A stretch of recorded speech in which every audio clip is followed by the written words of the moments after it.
At her graduation party, my stepdaughter placed me by the trash cans while her biological father took my reserved seat.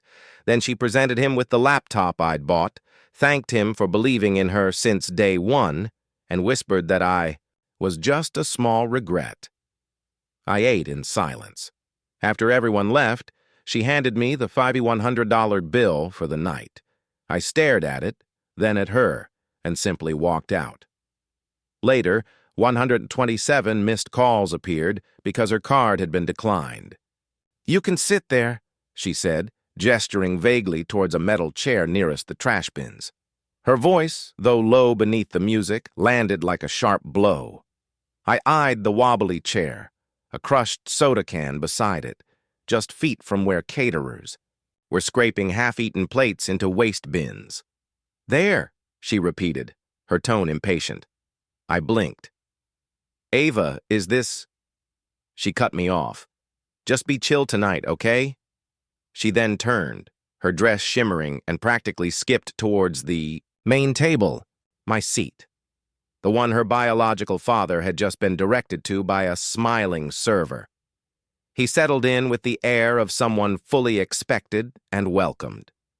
My chair, the one I was supposed to have, the one I'd paid for, next to her mother, next to her. I watched as Ava leaned in, giving him a side hug, all performative warmth. She then pulled something gift-wrapped from under the table, clumsily but intentionally. "Open it, Dad!" she exclaimed, her voice rising with excitement. I didn't need to see it. I already knew. He slowly peeled back the paper, drawing out the moment for the onlookers. And there it was, the exact laptop I'd purchased a month prior. The one she'd chosen with me, down to the matte finish and upgraded memory. The one she'd said would be essential for grad school. Now she was giving it to him. She hugged him again, her voice dropping low enough that she likely thought I wouldn't hear. "Thanks for believing in me since day one." And then, barely, a whisper, but I caught it. "He's just a small regret." I didn't flinch. I just sat there, spine straight, hands folded in my lap, as if at a funeral. I ate in silence, the plastic plate warm, the potato salad lukewarm. My fork trembled only once. The speeches followed. Her university mentor, then a friend, then her mother. One by one, they raised glasses to her brilliance, her courage, her future. I clapped. I smiled. I even snapped a few photos, like some hired help. No one acknowledged me. By the time the DJ began packing up and the last guest drifted out, I was already stacking empty cups. An old habit. Find something useful to do even when invisible. She approached me when the room was nearly empty. No pleasantries, no eye contact, just a folded slip of paper. "What's this?" I asked. "Just what's left for the night. You said you'd cover it." I unfolded the receipt. $5,132.88. I stared at it, then at her. She finally met my gaze. I folded the paper in half, slid it back onto the table, and said nothing. Then I turned and walked out. I didn't go home that night. I drove aimlessly, just away. The gas tank slowly emptying, city lights fading into darkness. Eventually, I ended up in a Taco Bell parking lot, eating a cold quesadilla and rereading the bill under the dome light. $532.88, and not a single thank you. The worst part? I'd already paid most of it in advance. The venue deposit, the custom cake, even the gold foil balloons that spelled "Congrats, Ava." She simply wanted me to see the grand total, to make me feel insignificant, like hired help. It was never about gratitude. It was always about leverage. I met Ava when she was 10. She was shy at first, testing me in the quiet way some children do after too many broken promises. Her mother, Dana, was warm but cautious, divorced for years. Her ex, Brent, the biological dad, was largely absent but would occasionally swoop in with a weekend ski pass or a last-minute birthday card containing $50, then vanish for months. I never aimed to replace anyone. I just wanted to be there, to stay. For a while, that seemed to be enough. When Ava got the flu in ninth grade, I was the one who slept on the floor beside her bed, holding a bowl and rubbing her back while Dana worked night shifts. When her first-choice college rejected her, I stayed up until 3 a.m. editing her essay for the next application round. When she got into UC Berkeley, I bought the plane ticket and all her dorm essentials. Brent sent an emoji. She called me Dad once, just once. It was quiet. We were making pancakes. She burned one. I remember her saying, "Dad, this one looks like Kansas." Then she caught herself. She never said it again, but I clung to that moment as if it held profound meaning. The laptop was just the latest in a long series of gifts, not because she asked directly, but because she dropped subtle hints like breadcrumbs. My old one's lagging so bad I can't even open Zoom. I'm just so stressed. Her voice always softened when she needed something, not with genuine warmth, but with calculation. Dana, of course, always defended her. "She's just overwhelmed, love. She's got a lot on her shoulders." Funny, I thought I had the shoulders. 2 days after the party, Dana called, her tone casual. "Hey, babe, Ava's just figuring out how to split the bill. Do you want her to Venmo you the difference or just handle it?" I said nothing. "Babe, you know what she said to me?" Dana's silence. "She called me a regret. Handed me the check and called me a regret, Dana." Dana sighed, as if she'd heard it 100 times. "She didn't mean it like that. You know how emotional these nights are." "No, I know how calculated she is." Dana's tone shifted. "Don't make this about you. This was her night, her moment. I paid for her moment." Click. It escalated faster than I expected. That weekend, Ava posted a carousel on Instagram. The caption, "Forever grateful to the man who never gave up on me, either real, either sincere day one." The first slide showed her hugging Brent, the second him unwrapping the laptop, the third him giving a mock toast while everyone cheered. I wasn't in a single photo. Comments poured in, "I love this. You two look so much alike." "Such a proud dad." Then one that hit like a hammer. "This is what family looks like."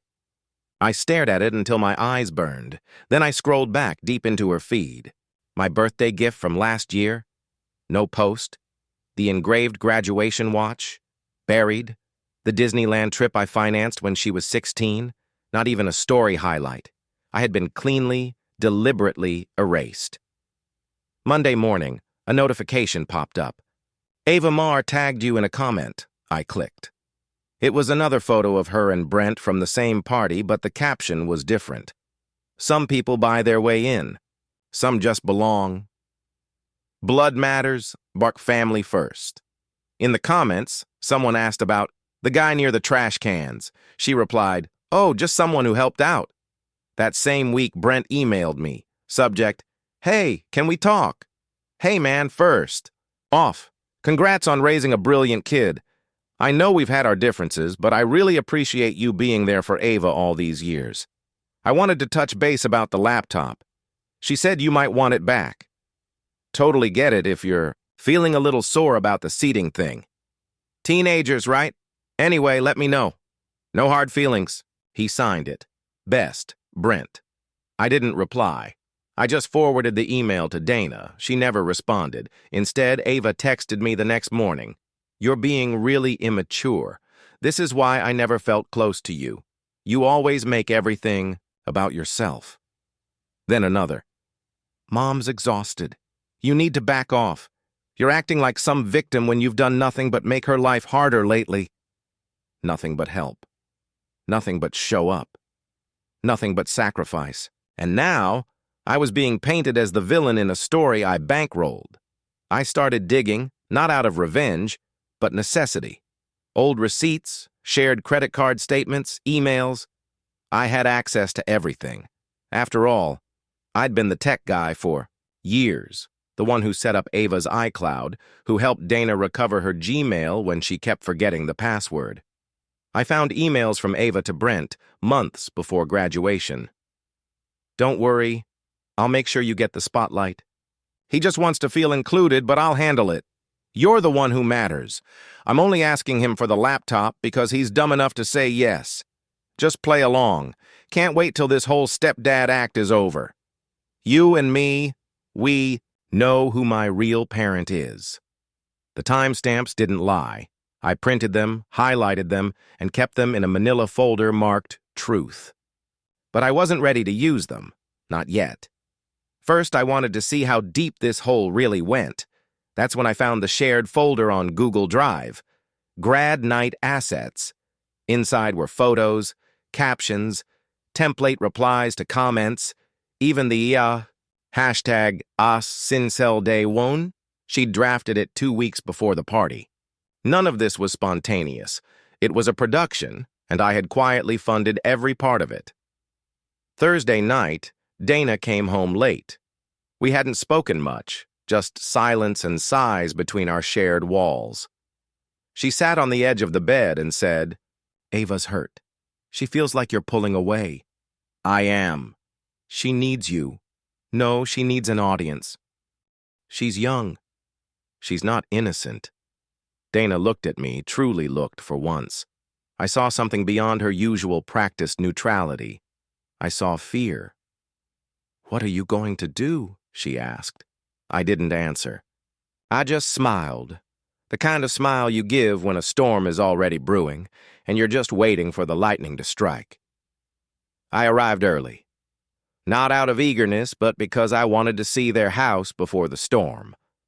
The same crumpled, gold Ava balloons still hung from the ceiling. Unwashed wine glasses sat on the sideboard. It was as if the night never ended. No cleanup, no accountability. Fitting. They came in laughing, as if nothing had ever happened. Dana offered her tight, practiced smile. Brent shook my hand like an old friend. "Let's hope tonight's drama-free," he said with a wink. Ava wore a new dress, phone in hand, not even glancing my way. We sat down. Chicken salad, wine, small talk that felt like a hostage negotiation. They discussed UCLA internships, new beginnings. Brent nodded along like a proud king. I said nothing until Ava turned and said, "Thanks for coming. I know things got a little tense, but maybe we can just let it go. We're family after all." I smiled and placed a flash drive on the table. All three stared. "What's that?" Dana asked. "Your memory," I replied. I stood, walked over to the TV, plugged in my laptop, and clicked play. First slide, an iCloud screenshot. "Don't worry, he'll pay for it all. He's soft." Then a chat. Thread between Ava and Brent. "You're the only one who matters. The other one's just financing." Dana gasped. Brent leaned forward. Ava's expression didn't change, but her neck flushed red. Then came the audio. Ava's voice. "I'll give him the bill and see if he cries. He's not even family, just a small regret." Brent sat back, pale. "You never showed me this," he said, his voice low. Ava shifted in her chair. I opened another file, a folder titled Grad Night Assets, Photoshop drafts of the guest list, photographer instructions, keep. Brent in frame at all times, the Sincel Day One hashtag created 2 weeks before the party. "You didn't just erase me," I said. "You cast me as background." Dana exploded. "Enough! This is cruel. We were trying to make a beautiful night." I looked at her as if she were a stranger. Beautiful, right? A $5,000 humiliation. My gift, my laptop, and a seat next to the trash. Ava finally spoke. "You're acting like a wounded child." I smiled. "And you're acting like a supporting actress who thinks she won an Oscar." I pulled out one more thing. The bill. $5,232,888. Printed, folded, highlighted. "This is what I paid. But you know what?" I pulled out a second sheet. A spreadsheet. Laptop, $2,000. Sat prep, $1,200. Flights, $890. Dana's car payment, $3,500. 3 months of dorm rent, $4,600. Scholarship gift cash, $1,000. Total, $13,190. This is the price of being a small regret. Ava stared down, her hands trembling. You threw a party where the goal wasn't celebration? It was a shakedown. Brent stood up. I didn't ask for any of this. No, I said. You just enjoyed it. Dana tried to interject. We just wanted to do something special. I turned to her. You did. It was special. The most public humiliation I've ever experienced. Then I took out my phone, opened the family group chat, deleted it, and set the phone down. This isn't revenge, it's closure. They didn't speak. I stood, picked up my jacket, and calmly walked towards the door. Just as I reached it, Ava whispered, You're destroying this family. I turned back, looked her directly in the eye. You broke it long ago. I'm just stepping away. And I walked out. The morning after I walked out, I didn't wake up bitter. I woke up free. No calls, no group chats, no one asking if I could just help this one time. The silence wasn't empty. It was clean. For the first time in years, I didn't feel like a background character in my own life. I made coffee, ate eggs on paper towels because I hadn't unpacked my plates yet, and sat in my small rented apartment with bare walls and zero expectations. And it was perfect. That afternoon, I opened my laptop and pulled up the folder I'd labeled Insurance. Screenshots, receipts, emails, audio files, the graduation party invoice, the spreadsheet I'd shown at dinner, now annotated with color coding and timestamps. Then I wrote the post. When someone calls you a regret after you pay for their future, that's not a misunderstanding. That's a blueprint. This is what family looks like when you're only useful in silence. I detailed what I'd paid for. The party, the laptop, the rent, the bills, the therapy. I showed up for 12 years. He showed up for one night and got the thanks. This is not revenge. It's my side of the story. Then I attached the files. I posted it anonymously at first. Reddit, a throwaway Medium blog, a few private Discord groups. By the next morning, it had over 300,000 views. By evening, someone recognized Ava. The post hit Facebook, then TikTok, then Twitter, then LinkedIn. Somehow, screenshots of her saying, "He's just financing," started circulating. Threads exploded. People debated parental roles, emotional, labor, financial abuse. I stayed out of it, but I watched because I was done arguing. I had spoken. Now they could drown in the echo. Dana called me first, 10 times in an hour. Then came a voicemail, tearful and strained. "Please call me. This has gotten out of control. She's getting messages. People are posting threats. Please." I didn't respond. Ava posted a black screen to Instagram with white text. "I'm sorry if anyone misunderstood my intentions. Love isn't about money." Then she turned off comments. 2 hours later, she deleted her account. Brent tried to be clever, writing a short Facebook post. "Social media is not where real families fix things. Stay strong, Ava. The people who matter know the truth." Which would have worked if someone hadn't replied with a screenshot of him calling me soft and replaceable. That post was reported, then deleted. But the internet doesn't forget. The flood came next. Texts from cousins. "Man, that was harsh. Maybe too harsh. You sure you want to air family stuff like that? If you need to talk..." I didn't reply. My phone buzzed with news requests. A podcast host DM'd me. Some counselor tagged me in a video about invisible step-parents. One guy from LinkedIn even offered me a job. He said he liked my tone of quiet vengeance. I didn't accept any of it. Not because I was scared, but because I was done being a reaction. 3 days in, Ava texted me directly. "I didn't mean to hurt you." Then again, "Can we please talk? Not to fight, just to clear things." Then a voice memo, her voice sounding younger than she ever had in real life. "I know I took things for granted. I don't know who I am without the drama. I listened twice, then archived it. No reply. Dana tried again. I raised her wrong, maybe, but you were supposed to be the calm one. As if my silence was a contract she could renegotiate. You could have handled this privately. But that's the thing about silence. It only feels private to the person who benefits from it.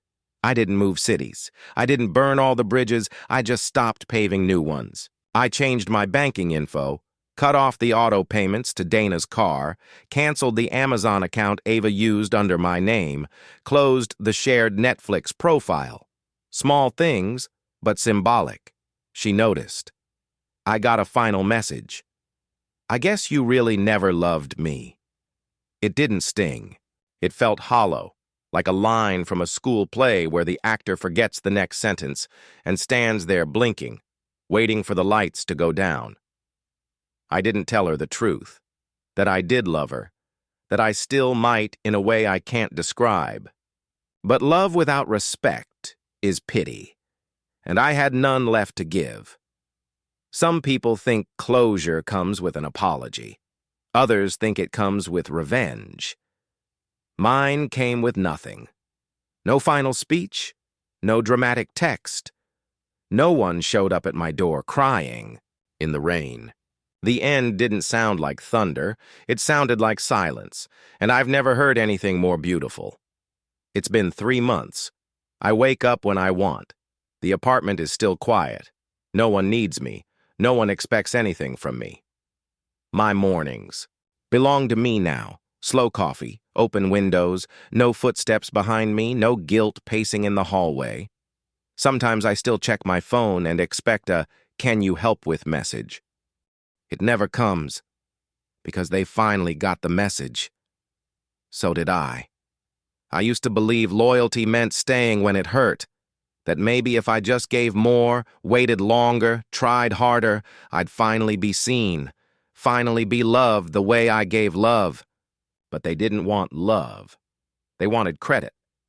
They wanted funding. Silence. Access. I was never family. I was a subscription. The moment I stopped paying, the connection dropped. And the worst part? I let it happen for years. I funded their version of me, hoping I'd eventually earn a place in the real one. I didn't realize I was just an emotional contractor, useful during the renovation, disposable afterward. That's what hurt the most. Not the betrayal, but the realization that I was never supposed to stay, just serve. Ava hasn't reached out again. The last thing she wrote was, "You really never loved me." I left it on read because love isn't unconditional when the conditions are lies. She thought I'd miss her voice, her stories, her clever little manipulations. She thought I'd crumble under guilt. She doesn't understand. I didn't walk away because I hated her. I walked away because I finally stopped hating myself for not being enough. Brent never messaged again. No surprise there. Ghosts don't. Speak when the lights come on. His role is over, and no one's filming the sequel. Dana sent one last message. "I hope you find peace. We're hurting too, you know." No, you're not. You're exposed. There's a difference. I didn't build a new life. I just stopped renting one. The version of me who tolerated the disrespect, he doesn't live here anymore. Now, I do. My job. I go home. I eat dinner in peace. I take long walks with no destination. I read without waiting for chaos to knock. No one asks me to fund anything. No one expects me to fix the damage they caused. And maybe that's the biggest win. No applause, no awards, just my name on the lease and no one else on the keys. I used to flinch every time someone said, "family first." Now I know what they meant. They meant, keep us comfortable, even if it breaks you. They meant, if you love us, you'll let us use you. They meant, silence is love. But I found something better. My silence isn't guilt anymore. It's a boundary. It's not weakness. It's final. They taught me that silence meant shame.